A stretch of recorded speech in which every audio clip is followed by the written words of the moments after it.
तो अब यहाँ से ना लकी की जो स्पीच है वो शुरू हो रही है और ये स्पीच जो है ये बहुत ही ज़्यादा इंपॉर्टेंट है। कुछ लोग समझते हैं कि ये जो स्पीच है ना ये मीनिंगलेस है, इसके अंदर कोई काम की बात नहीं है। हाँ, वो अलग बात है कि ये एक प्रॉपर अरेंजमेंट के अंदर नहीं है, सेंटेंसेस जो हैं वो प्रॉपर नहीं बने। पहली बात तो ये है कि पूरी जो स्पीच है वो एक सेंटेंस के अंदर है, सारा मतलब एक सेंटेंस है। यहाँ से स्पीच शुरू हुई और एंड पे जाके आपको डॉट नज़र आएगा, कोई पंचुएशन का ख्याल नहीं रखा गया, तो इसलिए इसको समझना थोड़ा सा मुश्किल होता है। लेकिन मैं अपनी तरफ से पूरी कोशिश करूँगा इसको समझाने की, और इसको खुद समझने के लिए ना मैंने तकरीबन तकरीबन पूरा जो इंटरनेट था उसके जितने भी आर्टिकल्स थे, जहाँ से मुझे डाटा मिला, जहाँ से मुझे इन्फॉर्मेशन मिली, वहाँ से मैंने लेके इस स्पीच को प्रिपेयर किया है। तो जितना डाटा मेरे पास है उसके अकॉर्डिंग मैं आपको ये स्पीच जो है ये समझाने की कोशिश करूँगा। तो आई होप सो कि आपको समझ आ जाएगी। उसके अलावा ये बात कि ये स्पीच जो है ना ये सेट पीस है। सेट पीस कहते हैं किसी भी प्ले के अंदर ना एक ख़ास एक ऐसा सेक्शन होता है जहाँ पे जो प्ले राइट होता है ना उसने उस सेक्शन के अंदर मैक्सिमम इफेक्ट लाने के लिए ना प्ले के बारे में जो थीम्स हैं या प्ले से रिलेटेड जो भी थीम वो कन्वे करना चाहता है, वो वाले थीम्स ना उसने मैक्सिममली उस पार्ट के अंदर ज़्यादा इन्वॉल्व किए होते हैं। तो इसी तरह से लकी की स्पीच के अंदर भी आपको इस प्ले से रिलेटेड जो भी बातें होंगी ना, जिस बारे में ये प्ले है, यानी एब्सर्डिटी, नॉनसेंस और इस तरह की जितनी भी चीज़ें होंगी स्पीच के अंदर आपको देखने को मिलेंगी। लकी जब यहाँ पे स्पीच दे रहा होगा ना, तो जब ये परफॉर्म होता है ना प्ले, तो वहाँ पर ज़्यादातर क्या दिखाया जाता है कि लकी जो होता है वो इन 3 कैरेक्टर्स यानी पोज़ो, एस्ट्रगन और व्लादिमीर से ज़्यादा ना ऑडियंस के ऊपर ज़्यादा कंसंट्रेट करता है। यानी वो ऑडियंस को फेस करके ये स्पीच देता है, ना कि इन तीनों को। ये जो स्पीच है ना ये 3 पार्ट्स में डिवाइडेड है। पहला पार्ट जो है वो गॉड की एग्जिस्टेंस के बारे में है। दूसरा पार्ट जो है वो मॉडर्न टाइम के मैन की कंडीशन के बारे में है, यानी आज के मॉडर्न टाइम के अंदर आदमी की कंडीशन कैसे है उसके बारे में है। और तीसरा जो पार्ट है वो एंड में आके जो डेथ होती है, यानी डूम्सडे कह लें यानी क़यामत का दिन कह लें या डेथ कह लें, उसके बारे में है। यानी एंड में आके जो अल्टीमेट क्योस की सिचुएशन होती है ना उसके बारे में है। और कौन सा पार्ट कहाँ से शुरू हो रहा है, कहाँ पे ख़त्म हो रहा है, वो मैं आपको पहले बता देता हूँ। तो पहला पार्ट जो है ना वो यहाँ से स्टार्ट होता है गिवन द एग्जिस्टेंस, और जो एंड होता है ना वो यहाँ पे एंड होता है बट नॉट सो फास्ट। और यहाँ से सेकंड पार्ट जो है वो स्टार्ट हो रहा है एंड कंसिडरिंग, और सेकंड पार्ट जो है वो यहाँ पे एंड हो रहा है what matter the facts are there. Third part जो है वो यहाँ से स्टार्ट होता है एंड कंसिडरिंग, यानी सेकंड पार्ट जो है वो भी ऊपर एंड कंसिडरिंग से स्टार्ट हो रहा है और थर्ड पार्ट जो है वो भी यहाँ पे एंड कंसिडरिंग से स्टार्ट हो रहा है। तो मैंने आपको बता दिया फर्स्ट पार्ट किस बारे में था, सेकंड किस बारे में था और थर्ड किस बारे में था। तो ये सारी वो बातें थी जो कि इस स्पीच से पहले आप लोगों को बताना ज़रूरी थी, लेकिन ऐसा नहीं है कि अभी मैंने सारी बातें आपको बता दी हैं। ये स्पीच जो है इसके अंदर भी मैं आपको बातें बताता रहूँगा, लेकिन कुछ फैक्ट्स हैं जो कि स्पीच के बारे में हैं, वो मैं स्पीच के एंड के ऊपर ना एक छोटा सा मतलब सेक्शन होगा क्रिटिकल एनालिसिस का, वो बहुत ही ज़्यादा इंपॉर्टेंट होने वाला है क्योंकि उसके अंदर बहुत ज़्यादा इन्फॉर्मेशन होने वाली है। सारी इन्फॉर्मेशन तकरीबन उसके अंदर होगी। यहाँ पे तो बस मैं आपको यहाँ पे ये जो स्पीच है इसको ट्रांसलेट करके बताऊँगा, बाकी क्रिटिकल एनालिसिस का जो सेक्शन होगा उसके अंदर हम सारी बातें करेंगे, तो वो सेक्शन जो है उसको बिल्कुल भी मिस मत करना। तो अब हम अपनी स्पीच को स्टार्ट करते हैं। स्पीच जो है ना इसमें बहुत बार जो वर्ड्स हैं वो रिपीट होंगे, और ख़ास तौर पे जब स्पीच एंड होगी ना तो एंड पे जाके जो 7-8 लाइंस है ना एंड पे, वो उनमें उनमें तो मतलब कोई सेंस ही नहीं बनती। उनमें जो ऊपर वाली स्पीच के वर्ड्स हैं वही बार बार रिपीट होंगे, तो उनमें कोई सेंस नहीं बनती। लेकिन ऊपर भी कई बार ऐसे होगा कि जहाँ पे आपको ये स्पीच सेंसलेस लगेगी, लेकिन आपको बस उसका मीनिंग जो है मतलब उसको ध्यान में रखते हुए इस स्पीच को समझने की कोशिश करनी है। तो जिस तरह से मैंने समझी है मैं उस तरह से ही आपको समझा देता हूँ। तो लकी जो है वो अपनी स्पीच स्टार्ट करता है, वो कहता है गिवन द एग्जिस्टेंस, यानी अगर एग्जिस्टेंस की वो बात करें ना, गिवन यानी जो कि दिया है या बताया है, किसने, एज अटर्ड फोर्थ यानी जैसा कि आगे बताया गया है, यानी अगर वजूद की बात करें ना जो कि आगे बताया गया है, और किसने दिया है, in the public works of Puncher and Wattman, यानी पंचर और वॉटमैन जो है ये दो कोई कैरेक्टर थे, इंडिविजुअल थे।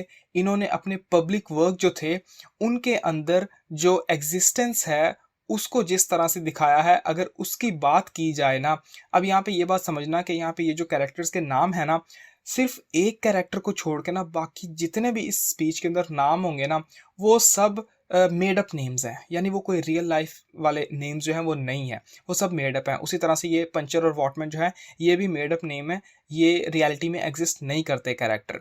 और ये ना बड़ी मज़े की बात है कि जितने भी नेम्स हैं ना वो यहाँ पे सैमुअल बेकेट ने ना पन्स यूज़ की हैं। पन आपको पता होगा कि मैंने शेक्सपियर प्लेस के अंदर भी आपको बताया था, पन एक ऐसी टेक्निक होती है कि जिसके अंदर राइटर जो होता है ना एक वर्ड को यूज़ करके दो बातें बता रहा होता है, यानी एक वर्ड के दो मीनिंग होते हैं, एक तो लिटिल मीनिंग और एक डीपर मीनिंग।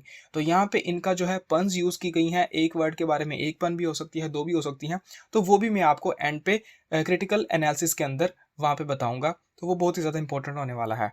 तो अब यहाँ पे पब्लिक वर्क्स जो है ये काफ़ी लोग जो है ना वो समझते हैं कि पब्लिक वर्क का शायद मतलब है कोई मतलब वर्क उसने लिखा था, इन दोनों ने यानी पंचर और वॉटमैन ने शायद कोई वर्क लिखा था जिसके बारे में यहाँ पे लकी जो है स्पीच में कह रहा है। लेकिन पब्लिक वर्क जो है ना अगर आप इसको गूगल करेंगे ना तो गूगल आपको बताएगा कि पब्लिक वर्क का मतलब होता है कि कोई स्कूल बनवा देना, कोई हॉस्पिटल बनवा देना जो कि पब्लिक के लिए खुला होता है, जो कि पब्लिक के काम आता है, तो उसको कहते हैं पब्लिक वर्क। तो मे बी यहाँ पे लकी जो है वो भी पंचर और वॉटमैन के किसी पब्लिक वर्क की बात कर रहा है जिसके अंदर उन्होंने गॉड की एग्जिस्टेंस जो है वो उन्होंने दिखाई है या बताई है ऑफ अ पर्सनल गॉड, यानी एक पर्सनल गॉड की एग्जिस्टेंस को उन्होंने अपने वर्क्स के अंदर दिखाया है। अब ध्यान में रहे कि यहाँ पे लकी ने गॉड नहीं कहा, उसने पर्सनल गॉड कहा है। पर्सनल गॉड क्यों कहा है वो आगे अपनी स्पीच में इसको एक्सप्लेन भी करेगा इनडायरेक्टली। तो कहता है कि जिस तरह से पंचर और वॉटमैन ने अपने पब्लिक वर्क्स के अंदर गॉड की एग्जिस्टेंस को दिखाया है, एक ऐसा गॉड जो कि पर्सनल गॉड है, ज़ाती खुदा है, यानी कईयों की सुनता है कईयों की नहीं सुनता, quack quack quack quack quack quack. अच्छा ये जो है ना क्वैक क्वैक, ये यहाँ पे एब्सर्डिटी को भी शो कर रहा है, एब्सर्डिटी क्योंकि एब्सर्ड प्ले है ना, और जो लकी की स्पीच है इसको भी एक तरह से एब्सर्ड ही दिखाया गया है। तो यहाँ पे ये एब्सर्डिटी की जो सिचुएशन है उसको भी बढ़ा रहा है और यहाँ पे क्वैक क्वैक जो है ये किसी की डिसरिस्पेक्ट करने के लिए भी यहाँ पे यूज़ किया गया है। तो हम जानते हैं कि यहाँ पे किसकी बात हो रही है, गॉड की बात हो रही है, तो यहाँ पे वो गॉड के बारे में ये वर्ड यूज़ कर रहा है। तो जिस तरह से कौवे की आवाज़ होती है तो उस तरह से ये आवाज़ निकाल के वो रिडिक्यूल कर रहा है किसको, गॉड को। लेकिन यहाँ पे क्वै जो वर्ड होता है ना ये लैटिन का वर्ड है जिसका मतलब बीइंग या ऑफ कैपेबल भी होता है, यानी किसी चीज़ के काबिल होना। तो क्वै क्वै क्वै यानी काबिल होना जो है इसको रिपीट करके वो यहाँ पे गॉड का एक तो मतलब मजाक उड़ा रहा है और यहाँ पे ये एब्सर्डिटी की सिचुएशन जो है वो क्रिएट कर रहा है। अच्छा फिर कहता है विद वाइट बियर्ड, यानी वो एक ऐसा गॉड है जिसकी सफ़ेद दाढ़ी है। क्वै क्वै क्वै फिर से वो वही बात रिपीट कर रहा है। आउटसाइड टाइम, और वो एक ऐसा गॉड है जो कि वक्त से परे है, यानी जो कि टाइम की लिमिट के अंदर नहीं आता, जिसके ऊपर टाइम का कोई असर नहीं है, जो कि टाइम से परे है। विदाउट एक्सटेंशन, और वो टाइम से भी परे है और वो एक्सटेंशन से भी परे है। एक्सटेंशन का मतलब होता है ना लिमिट, कोई किसी को खास कोई लिमिट देना कि यहाँ तक तुम्हारा काम है, इसके बाद मतलब वो एंड हो जाएगी चीज़। तो यहाँ पे एक्सटेंशन का मतलब ये है कि गॉड जो है उसको कोई भी एक्सटेंशन नहीं है, मतलब वो लिमिटलेस है, वो एंडलेस है। Who from the Heights of, जो कि क्या है कि फ्रॉम द हाइट्स यानी बुलंदियों से, कौन सी, डिवाइन अपैथिया। डिवाइन डिवाइन यानी गॉड से रिलेटेड अपैथिया। अब यहाँ पे तीन जो है ना क्वालिटीज़ जो हैं वो गॉड के साथ जोड़ी जा रही हैं। कौन कौन सी, डिवाइन अपैथिया, डिवाइन अथेम्बिया और डिवाइन अफेजिया। अपैथिया जो होती है ना ये कहते हैं मुर्दा दिल को, ये अपैथी का सैनोनिम भी है। अपैथी यानी मुर्दा दिल आदमी जिसको कोई फर्क नहीं पड़ता किसी चीज़ से, पत्थर दिल।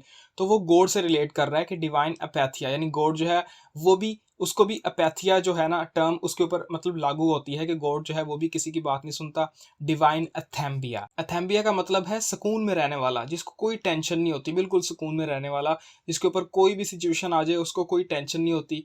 तो यहाँ पे अथेम्बिया का मतलब भी यही है कि मतलब जो गॉड है उसको भी मतलब इंसानों की कोई परवाह नहीं है।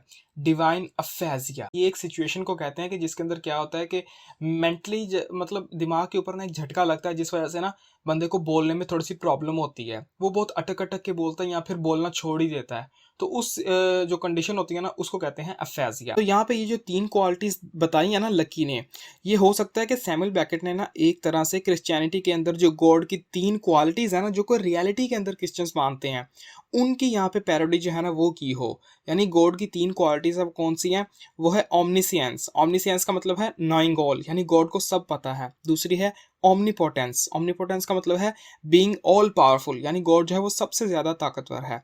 और तीसरी है ओमनी प्रेजेंस, यानी बीइंग एवरीवेयर, यानी गॉड जो है वो हर जगह मौजूद है। तो क्रिश्चियनिटी के अंदर ना गॉड की ये 3 क्वालिटीज़ हैं। तो लकी की स्पीच के अंदर ना सैमुअल बेकेट ने गॉड की ये दूसरी जो 3 क्वालिटीज़ बताई हैं, ये मे बी इन 3 क्वालिटीज़ का मजाक उड़ाने के लिए यहाँ पे बताई हैं, क्योंकि ये इन तीनों के बिल्कुल ऑपोजिट हैं। तो फिर वो कहता है लव्स अस डियरली, यानी वो गॉड जिसको अपैथिया भी है, अथेम्बिया भी है और अफेजिया भी है, वो हम मतलब लव्स अस डियरली, वो हमसे प्यार करता है विद सम एक्सेप्शंस। अच्छा, अब यहाँ पे उसने कहा लव्स अस डियरली, अस यानी हम सब इंसानों को गॉड जो है वो प्यार करता है विद सम एक्सेप्शंस, लेकिन कुछ को छोड़ के। एक्सेप्शंस का मतलब है कि कुछ को छोड़ के बाकी सबको गॉड जो है ना वो प्यार करता है। तो इसी लाइन से आपको पता चल गया होगा कि लकी ने यहाँ पे गॉड की बजाय पर्सनल गॉड का वर्ड क्यों यूज किया है, यानी क्योंकि गॉड जो है वो सबको प्यार नहीं करता, सिर्फ कुछ को प्यार करता है फॉर रीजंस अननोन। और इसका जो रीजन है वो किसी को भी नहीं पता, यानी इसकी क्या वजूहात हैं वो किसी को भी नहीं पता, बट टाइम विल टेल।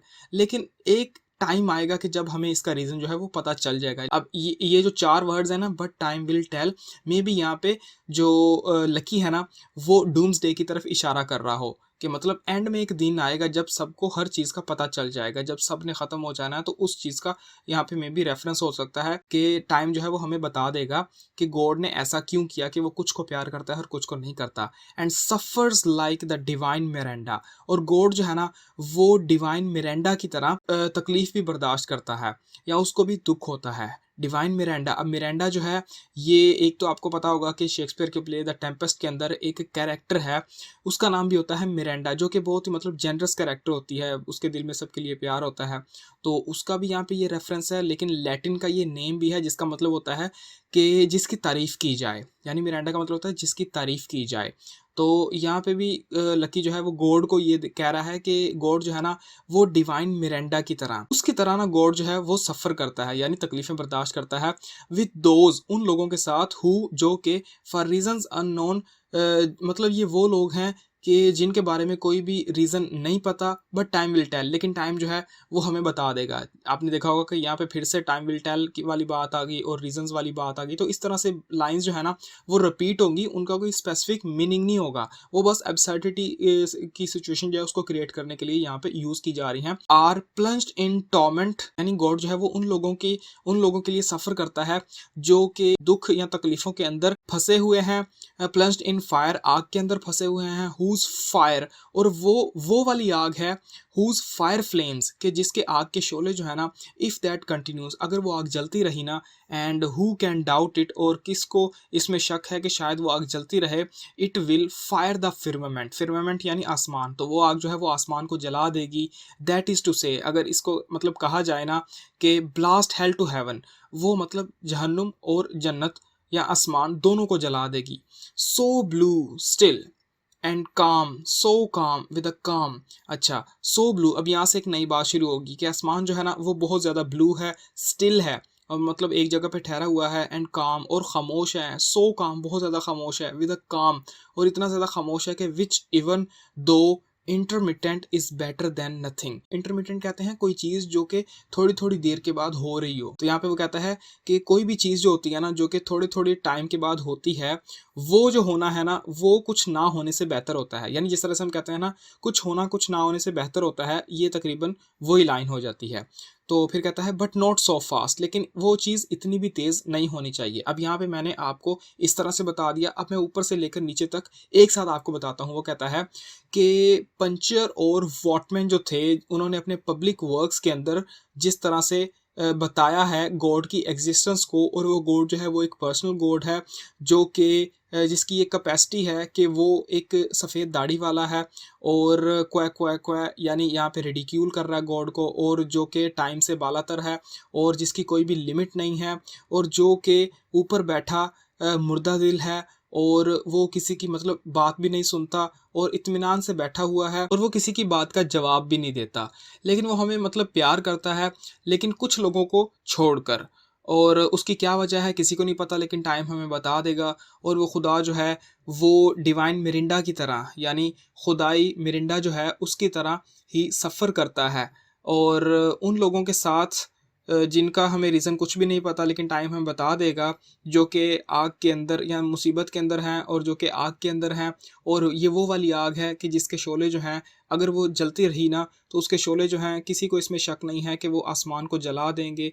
और अगर बात की जाए, वो जहन्नुम से लेकर जन्नत तक हर चीज़ को जला देंगे। और आसमान जो है वो बहुत ज़्यादा नीला है, शांत है और सुकून में है। वक्फे वक्फे से ये जो कुछ भी हो रहा है ना, वो कुछ ना होने से बेहतर है। अब ये जो लाइन है ना, इसकी मुझे जहाँ तक समझ आई है ना, वो ये हो सकता है कि वो यहाँ पे ना कहना चाह रहा है कि थोड़े थोड़े टाइम के बाद ये जो डिस्ट्रक्शन होती है ना, कि इंसान को थोड़ा सा तकलीफ पहुंचती है, दुख पहुंचता है, ये बेहतर होता है, ये इंसान के लिए ज़रूरी होता है। मतलब एक इंसान जो है, उसकी लाइफ अगर जो है वो मतलब सारी लाइफ जो है वो दुखों से भरी हुई है, या फिर सारी लाइफ जो है वो खुशियों से भरी हुई है, तो उसमें मतलब इतना मज़ा नहीं आता।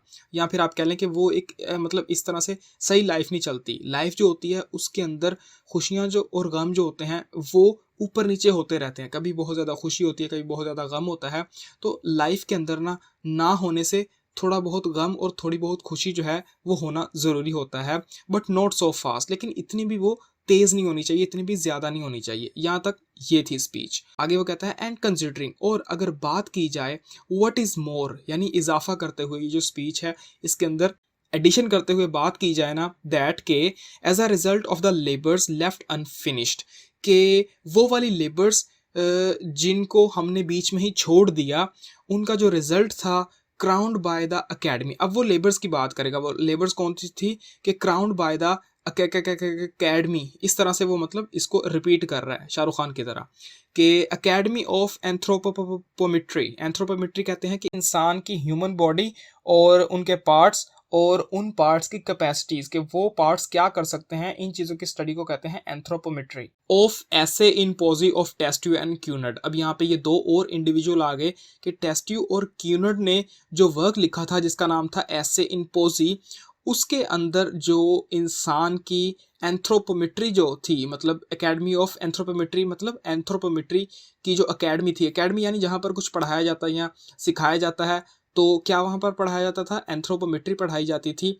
और कहाँ पर, टेस्ट्यू एंड क्यूनर ने जो वर्क लिखा था एसे इन पोजी, वहाँ पर जो पढ़ाई जाती थी वो वाली लेबर्स हैं जो कि अनफिनिश्ड है। यानी यहाँ पे वो कहना चाह रहा है कि ये वो वाली एंथ्रोपोमेट्री है जिसके अंदर जो भी कोशिश की गई ना इंसान के बारे में बातें सीखने की, समझाने की, वो सब ऐसी कोशिशें हैं जो कि मतलब बिल्कुल भी कामयाब नहीं हुई। यानी ये वो वाली लेबर्स हैं जो कि आधी रह गई, पूरी तरह से समझ में नहीं आई बातें। इट इज़ इस्टेब्लिश्ड, यानी ये बात इस्टेब्लिश हो चुकी है बियॉन्ड ऑल डाउट, और इसमें कोई भी शक नहीं है। ऑल अदर डाउट, यानी इसके बारे में जितने भी शक हैं वो सब दूर हो चुके हैं।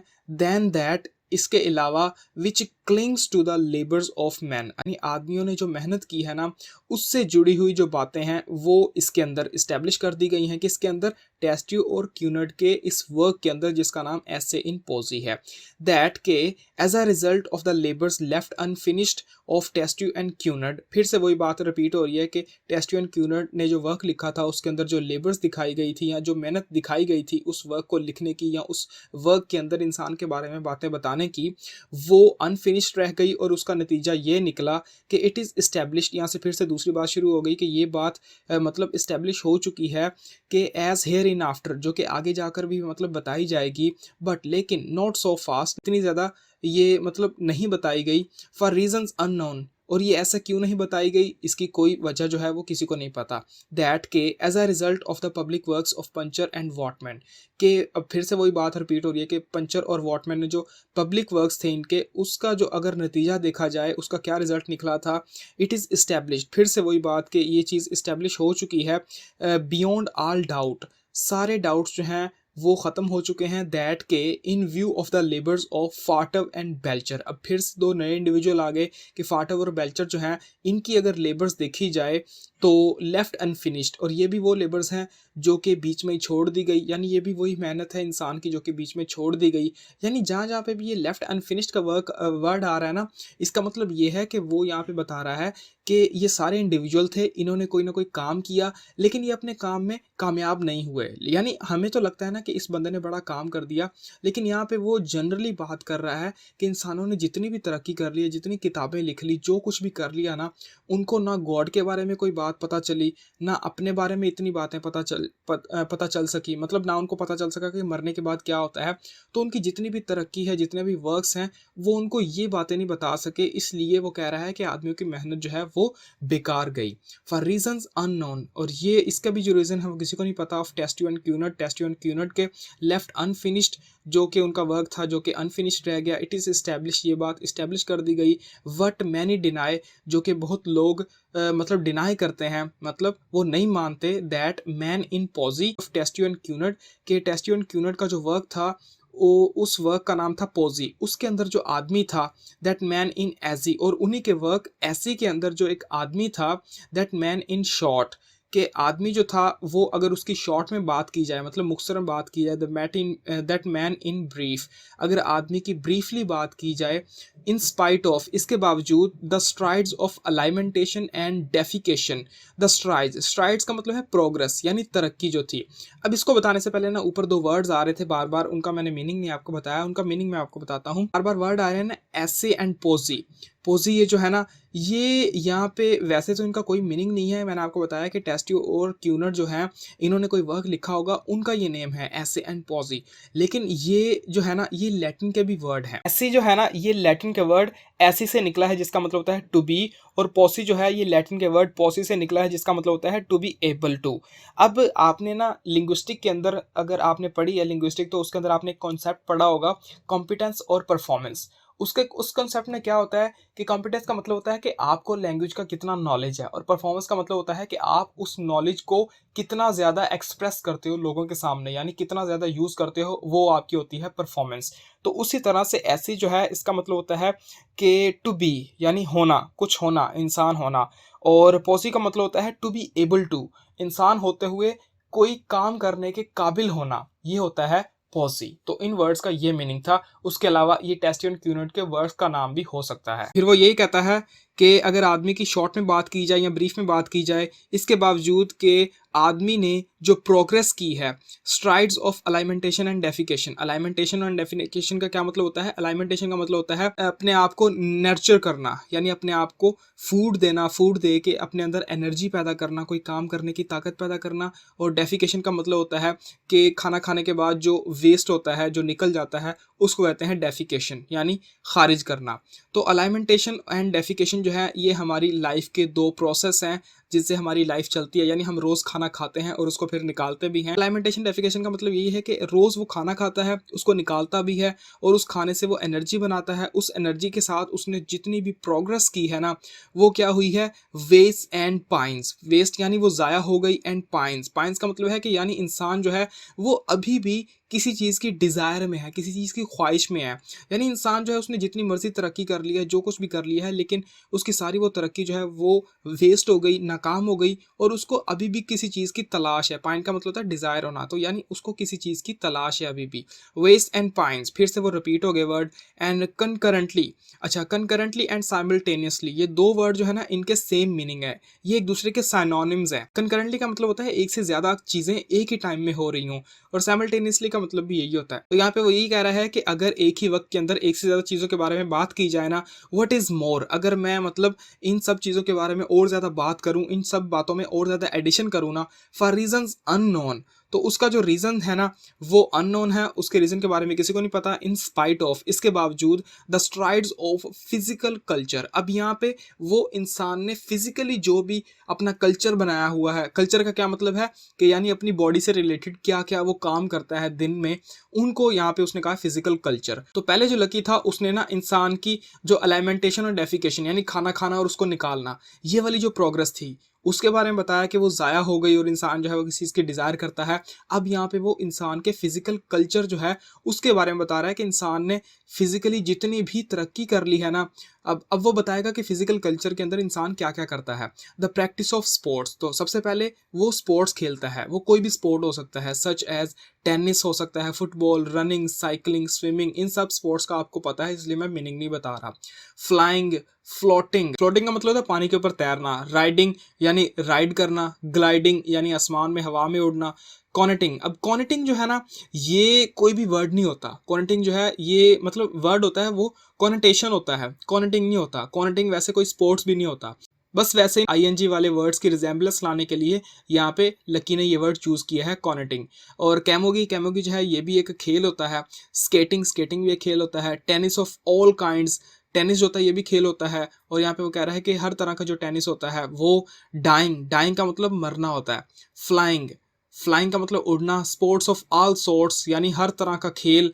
ऑटम, समर, विंटर, विंटर यहाँ पे उसने मौसमों के नाम भी बता दिए कि मतलब इंसान जो है वो मौसम के लिहाज से तकरीबन कभी कभी खेल खेलता है कि ऑटम में कोई खेल, समर में कोई, विंटर में कोई। और इस तरह से टेनिस ऑफ ऑल काइंड्स, फिर से वो रिपीट कर रहा है इस बात को कि हर तरह का tennis. Hockey of all sorts, हर तरह का हॉकी का जो खेल है वो खेलता है।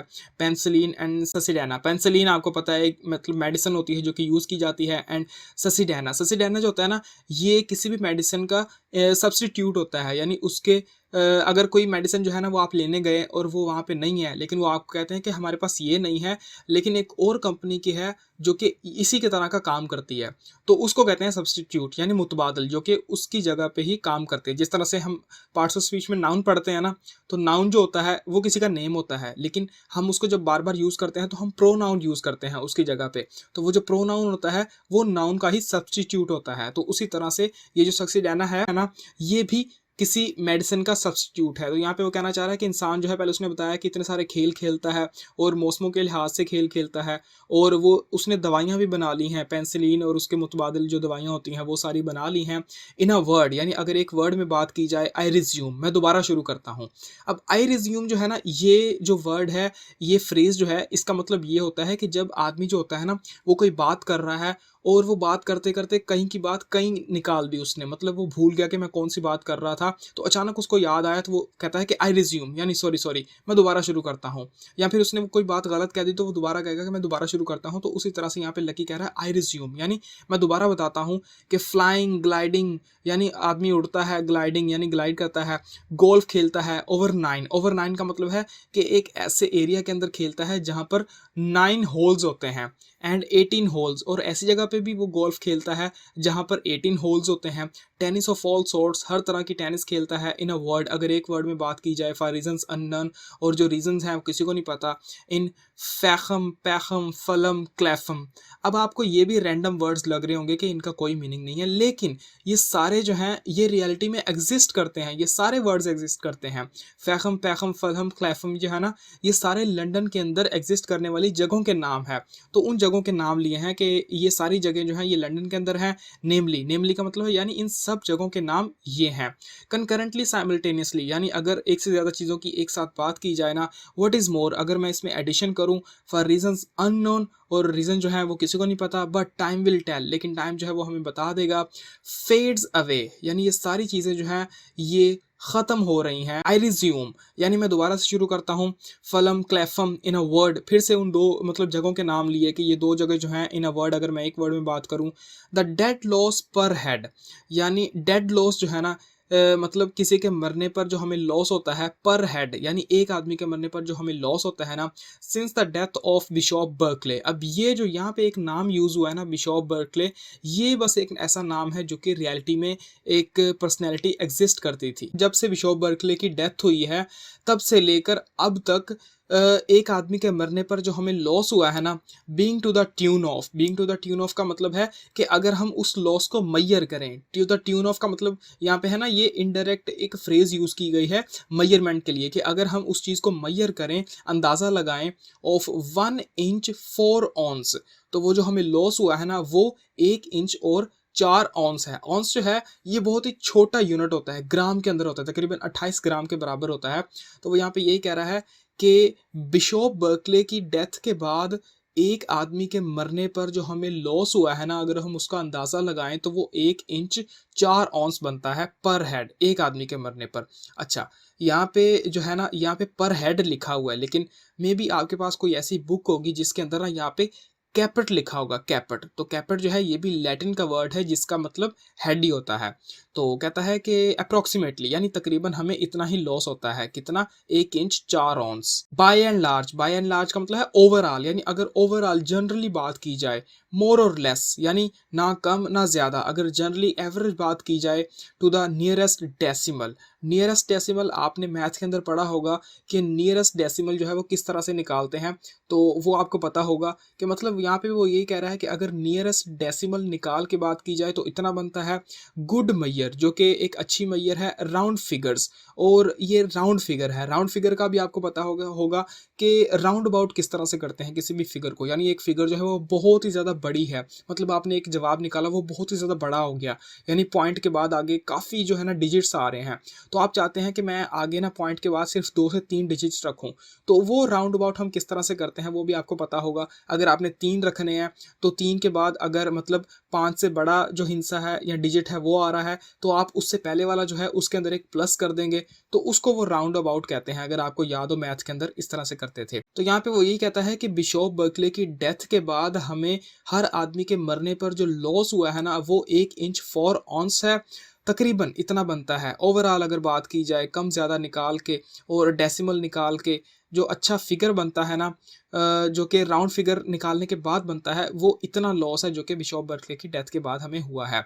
अच्छा, अब यहाँ से नई स्टोरी स्टार्ट होगी। स्टार्क नेकेड, स्टार्क यानी पूरी तरह से, नेकेड यानी कपड़ों के बगैर, यानी पूरी तरह से कपड़ों के बगैर, इन द स्टॉकिंग्ड फीट। स्टॉकिंग का मतलब होता है जुराबे पहने हुए, यानी ऐसे पाँव जिन्होंने सिर्फ जुराबे पहनी है और जूते वगैरह नहीं पहने। इन कॉनिमेरा, कॉनिमेरा जो है ना ये आयरलैंड के अंदर एक जगह का नाम है जो कि बहुत ही ज्यादा ना स्टोनी जगह है, यानी वहां पर बहुत ज्यादा पत्थर हैं, पत्थरों के लिहाज से वो बहुत ज्यादा फेमस है। तो यहाँ पर जो रेफरेंस है वो भी पत्थरों के लिहाज से हमें देखने को मिलेगा। तो लकी कहता है कि एक आदमी जो है या कोई भी जो है वो पूरी तरह से नेकेड है और उसने पाँव के अंदर सिर्फ जुराबे जो हैं वो पहनी हुई हैं और वो कोनिमेरा के अंदर खड़ा है। इन अ वर्ड, अगर एक वर्ड में बात की जाए, फॉर रीजंस अननोन, जिसका जो रीज़न है वो किसी को नहीं पता। नो मैटर्स, ये चीज़ मैटर नहीं करती। वट मैटर्स, लेकिन जो चीज़ मैटर करती है ना, द फैक्ट्स आर देयर, यानी जो चीज़ मैटर करती है वो वाले फैक्ट्स हैं जो कि वहाँ पर हैं। कहाँ पर? कोनिमेरा। अब यहाँ पे देयर का मतलब कोनिमेरा है। एंड कंसिडरिंग, अब यहाँ से थर्ड पार्ट शुरू हो रहा है, यहाँ से ये डेथ के बारे में होगा, डूम्सडे के बारे में होगा। And considering what is more much more grave, और अगर हम बात करें एक ऐसी चीज़ के बारे में जो कि बहुत ही ज़्यादा ग्रेव है, यानी सीरियस है, संजीदा है, that in the light of the labours lost of Stenwig and Patterman. तो यहाँ पे नए नाम आ गए, स्टेनविग और पैटरमैन। अगर इन्होंने जो मतलब वर्क लिखा था उसके अंदर जो लेबर्स लॉस्ट के बारे में बात की थी, अगर उसकी रोशनी के अंदर हम बात करें, इट अपेयर्स, ऐसा हमें नजर आता है, what is more much more grave, यानी वो वाली चीज़ें जिनको अगर हम जनरली देखें तो वो हमें इतनी ज़्यादा मतलब ग्रेव लगती हैं, लेकिन अगर हम उनको इनके वर्क्स के अंदर देखें, स्टेनविक और पैटरमैन के वर्क्स के अंदर देखें, तो वो हमें और भी ज़्यादा संजीदा यानी सीरियस लगती हैं। That in the light, the light, the light, फिर से ये रिपीट कर रहा है कि रोशनी के अंदर, of the labours lost of Stenwick and Patterman, फिर से उनकी लाइन को रिपीट कर रहा है कि इनके वर्क्स की रोशनी के अंदर अगर हम देखें, दैट इन द प्लेन्स, के साफ मैदानों के अंदर, प्लेन्स यानी साफ मैदान, इन द माउंटेन्स पहाड़ों के ऊपर, बाय द सीज यानी समुद्रों में, बाय द रिवर्स यानी दरियाओं में, रनिंग वाटर चलने वाला पानी, रनिंग फायर जलने वाली आग, the air is the same, वहाँ पर हवा जो है ना इन सब जगहों पर वो एक जैसी है, यानी चाहे वो साफ मैदान हो, पहाड़ हो, समुंदर हो, दरिया हो, चलने वाला पानी हो या आग हो, वहाँ सब जगहों पर ना जो हवा है वो सेम है। एंड देन द अर्थ नेमली, और फिर बात आती है ज़मीन की, नेमली जिसका नाम हमने ज़मीन रखा है, अर्थ रखा है, द एयर वहाँ पर जो हवा है, and then the earth in the great cold, और फिर जो ज़मीन है इन द ग्रेट कोल्ड, वो बहुत ही ज़्यादा ठंडी हो जाती है, द ग्रेट डार्क। अब यहाँ पे ये जो ग्रेट कोल्ड और डार्क वाली बात आ रही है, ये डिस्ट्रक्शन के बाद की बातें हैं कि जब ज़मीन के ऊपर सब कुछ ख़त्म हो जाता है, या फिर जब स्टार्टिंग के अंदर ज़मीन स्टार्ट हुई थी ना, तो वो बहुत ज़्यादा ठंडी थी, आहिस्ता आहिस्ता वो गर्म हुई, तो इस तरह से वो बातें कर रहा है कि या तो वो मतलब पूरे डूम्सडे की बात कर रहा है कि एंड पे जब सब कुछ खत्म हो जाएगा तो ज़मीन जो है वो ठंडी हो जाएगी और बहुत ज़्यादा अंधेरा होगा, या फिर वो ज़मीन के स्टार्ट होने की बात कर रहा है। तो दोनों में से हम कोई भी जो मतलब मीनिंग है वो ले सकते हैं। तो कहता है कि ज़मीन जो है वो बहुत ज़्यादा ठंडी है और बहुत ज़्यादा तारीक है यानी डार्क है। द एयर, और उसके ऊपर जो हवा है, एंड द अर्थ, और जो ज़मीन है, अबोर्ड ऑफ स्टोन्स, वहाँ पर पत्थर ही पत्थर हैं। अबोर्ड यानी रहने की जगह, यानी वहाँ पर सिर्फ पत्थर ही पत्थर हैं।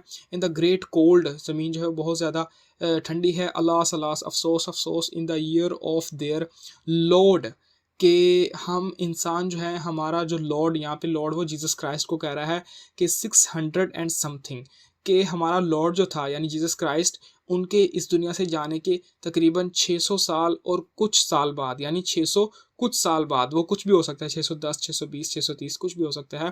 तो कहता है 600 और कुछ साल बाद, द एयर द अर्थ, जो हवा है और जो ज़मीन है, द सी, जो समुंदर है, द अर्थ, जो ज़मीन है, अबोर्ड ऑफ स्टोन्स, वो पत्थरों के रहने की जगह है। इन द ग्रेट डीप्स, अगर गहराई की डेप्थ्स की बात की जाए तो वो बहुत ज़्यादा मतलब पत्थरों के रहने वाली जगह है। द ग्रेट कोल्ड, वो बहुत ज़्यादा ठंडी है। ऑन सी, समुंदर में। ऑन लैंड, ज़मीन पर। एंड इन द एयर, और हवा के अंदर।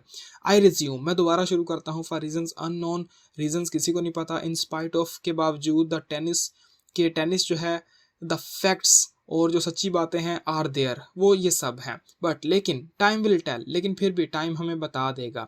मतलब यहाँ पे लकी कह रहा है कि जो सच बातें हैं वो मैंने आपको बता दी हैं, लेकिन ये भी सच है या नहीं, या फिर इनके अलावा कोई और सच बातें हैं, वो टाइम जो है वो हमें बता देगा। आई रिज्यूम, मैं दोबारा से शुरू करता हूँ। अलास अलास, अफसोस अफसोस। On, on. In short, short में अगर बात की जाए। इन फाइन, अगर ठीक रहकर बात की जाए। On, on. A word of stones, मतलब पत्थरों के रहने की जगह। हु कैन डाउट इट, इसमें कोई भी शक नहीं है, कौन शक करेगा इसमें। आई रिज्यूम, मैं दोबारा शुरू करता हूँ। बट नॉट सो फास्ट, लेकिन इतना तेज़ नहीं। आई रिज्यूम, मैं दोबारा शुरू करता हूँ।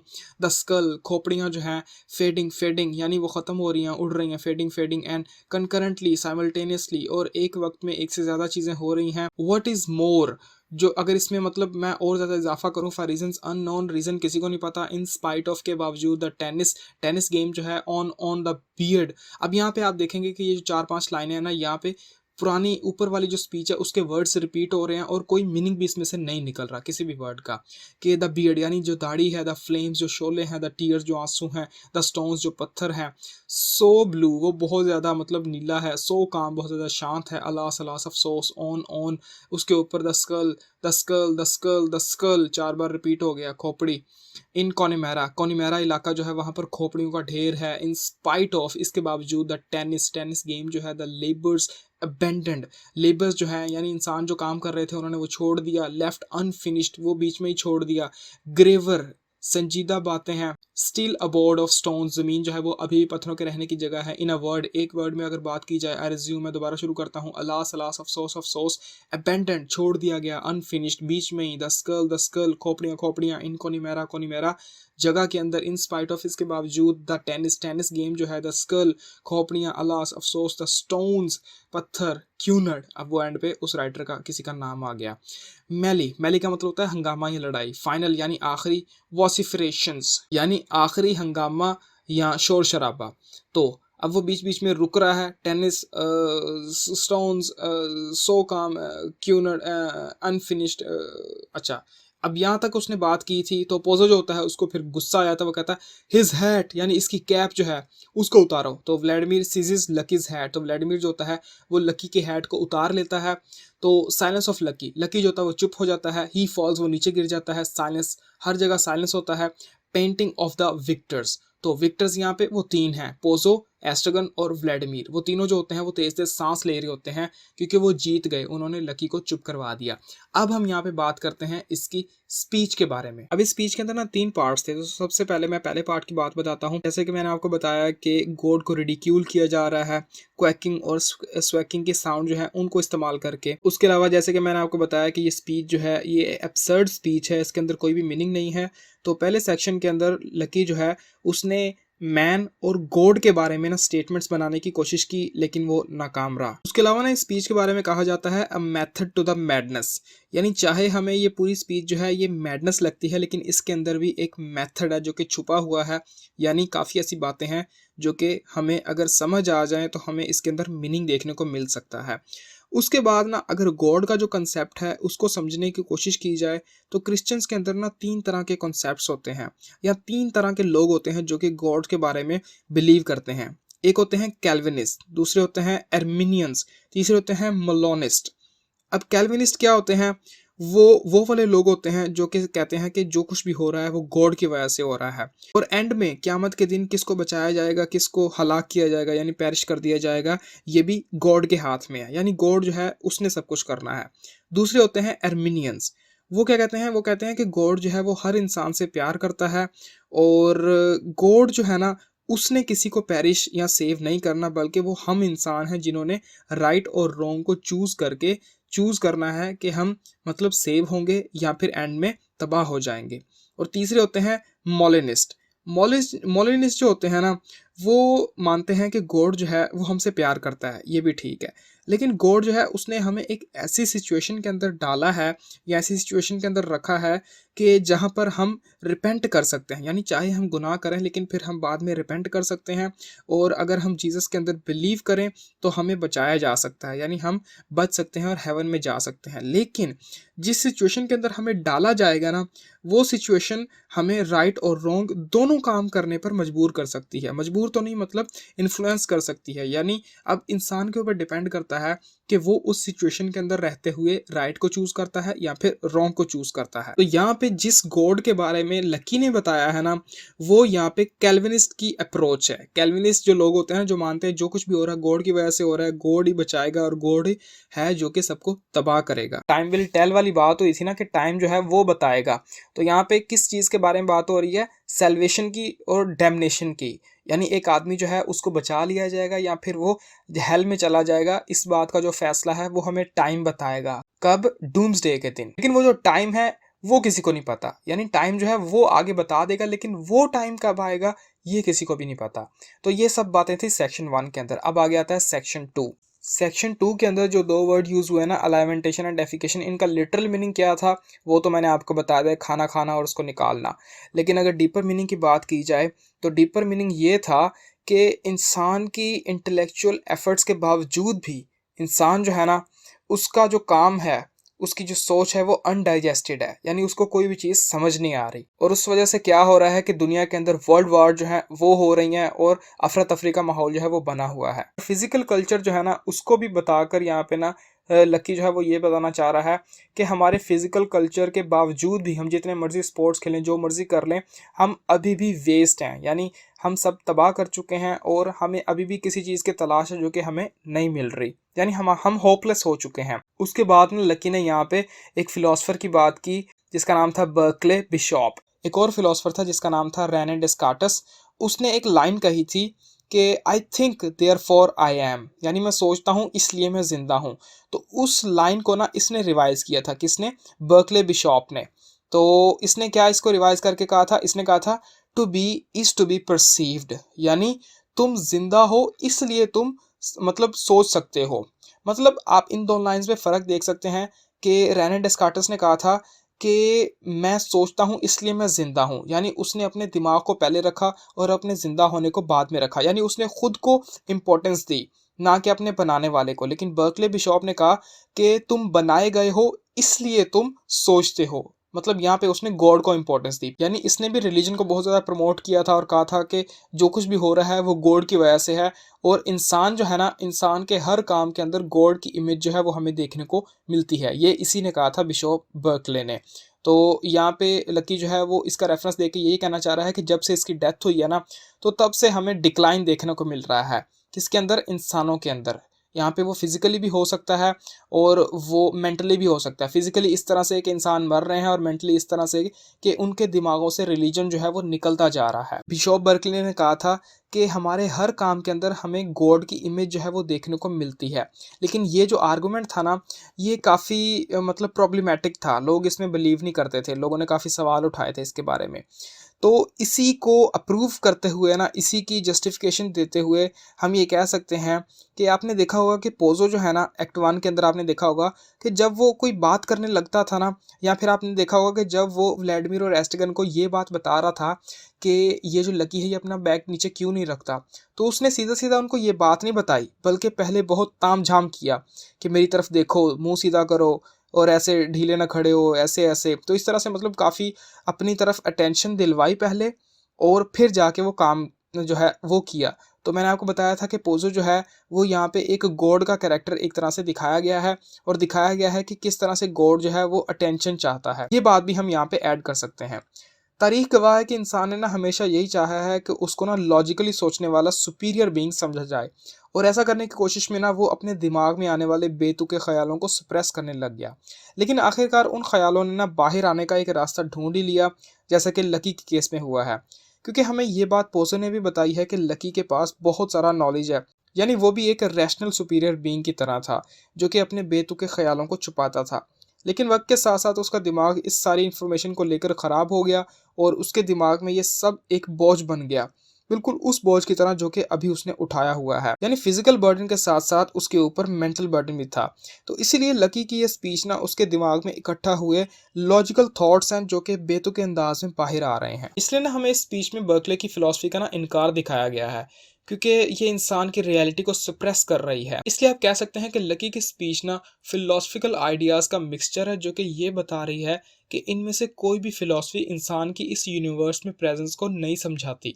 यहाँ तक कि लकी भी अपनी स्पीच में ये बात करता है कि जो कुछ भी हो रहा है वो रीजंस अननोन है, लेकिन बाद में वो आई रिज्यूम भी कहता है कि जिसका मतलब हो सकता है कि चाहे इस दुनिया में कोई भी चीज़ सर्टेन नहीं है, लेकिन हम फिर भी कोई पॉजिटिव चीज़ अचीव कर सकते हैं। उसके बाद आता है सेक्शन 3।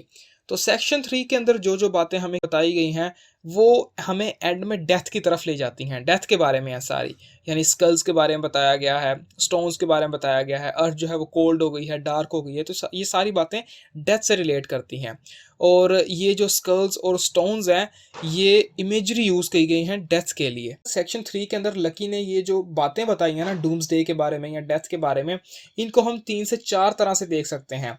ये इस तरह से भी है कि जिस तरह से एक प्रीचर होता है, तबलीग करने वाला, वो हेल के बारे में और हेल की फायर के बारे में बातें बता रहा होता है। लकी ने भी इस तरह से हमें बताया। उसके अलावा एक लेक्चरर, यार ये पता नहीं किसकी शादी है, पटाखे पे पटाखे फोड़े जा रहा है। उसके अलावा एक लेक्चरर यानी प्रोफेसर, जो कि अपने पॉइंट्स को क्लियर करने के लिए बहुत सारे अथॉरिटीज़ जो होती हैं, बहुत सारे राइटर्स जो होते हैं, उनके नाम लेता है। तो उस तरह से लकी जो था वो भी नाम ले रहा था। उसके अलावा एक स्पोर्ट्स एंथुजियास्ट, जिस तरह से स्पोर्ट्स के इंपॉर्टेंस के बारे में बताकर स्पोर्ट्स के नेम ले रहा होता है, उसी तरह से लकी भी नेम ले रहा था। उसके अलावा एक प्रॉफिट या फिर पोइट, जो कि डूम्सडे के बारे में प्रिडिक्ट कर रहा होता है कि डूम्सडे कब आएगा या उस टाइम क्या सिचुएशन होगी। तो ये सारी जो हालत थी ये लकी की थी। अब लकी का जो नेम है ना, ये भी बड़ा मतलब कमाल का नेम है। लकी जो है ना, ये असल में लकी है। किस तरह से? क्योंकि वो अपनी मर्ज़ी से आज़ाद है। यानी उसको अपनी मर्ज़ी से कुछ नहीं करना पड़ता, बल्कि वो किसी का ग़ुलाम है, और उसका मालिक जो कुछ भी उसको कहेगा वो काम करेगा। और जब आखिर में जाके उससे सवाल होंगे ना, तो वो ये कह सकता है कि मैंने अपनी मर्ज़ी से कुछ भी नहीं किया, जो कुछ भी किया मैंने अपने मालिक के कहने पर किया है, इसलिए मेरी जो भी सज़ा बनती है वो मेरे मालिक को मिलेगी। तो इस लिहाज से लकी जो है वो सच में लकी है।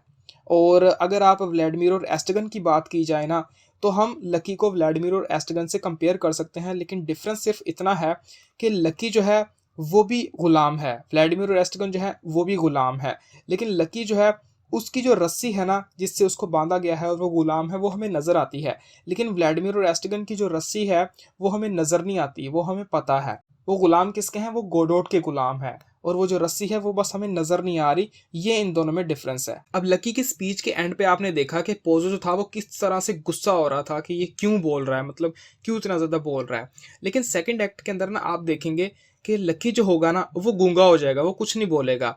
और इस चीज़ का सबसे ज़्यादा पछतावा जो है वो पोज़ो को ही होगा। यानी ये एक आयरनी क्रिएट हो गई यहाँ पे। इस पीस से ना हमें ये भी पता चलता है कि लकी बताने की कोशिश कर रहा है कि ह्यूमैनिटी जो है ना, वो मीनिंग को फाइंड करने की कोशिश कर रही है, लेकिन उसको कोई भी चीज़ नहीं मिली। वेस्ट ऑन पाइन का मतलब ये है कि मतलब उसकी सारी कोशिश ज़ाया गई, उसको कोई मीनिंग नहीं मिला, गॉड के बारे में कुछ नहीं पता, एंड में डूम्सडे कब है ये भी नहीं पता, मौत के बाद क्या होगा ये भी नहीं पता। तो ये सारी कोशिश जो है इंसान की, ये धरी की धरी रह गई। उसके अलावा एक जगह का यहाँ पे नाम आया कॉनीमेरा।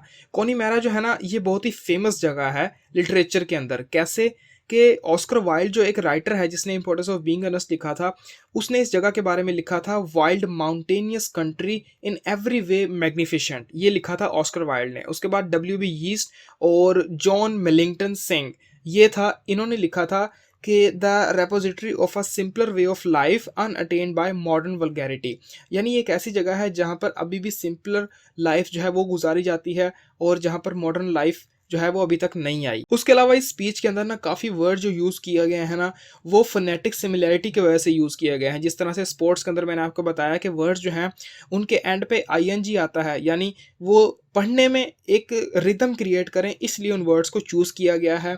तो इसीलिए काफ़ी जो वर्ड्स थे वो आपको मीनिंगलेस लगेंगे। जिस तरह से मैंने आपको बताया कॉनेटिंग जो होता है ये कोई स्पोर्ट्स नहीं होता, बल्कि उसके एंड में आईएनजी लगाकर बस रिदम क्रिएट करने की कोशिश की है यहाँ पे सैमुअल बेकेट ने।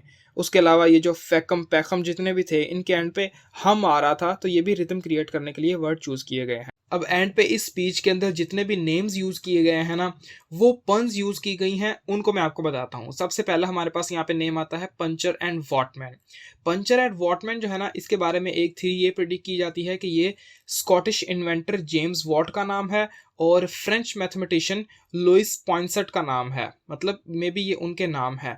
लेकिन फ्रेंच के अंदर ना दो और वर्ड्स हैं।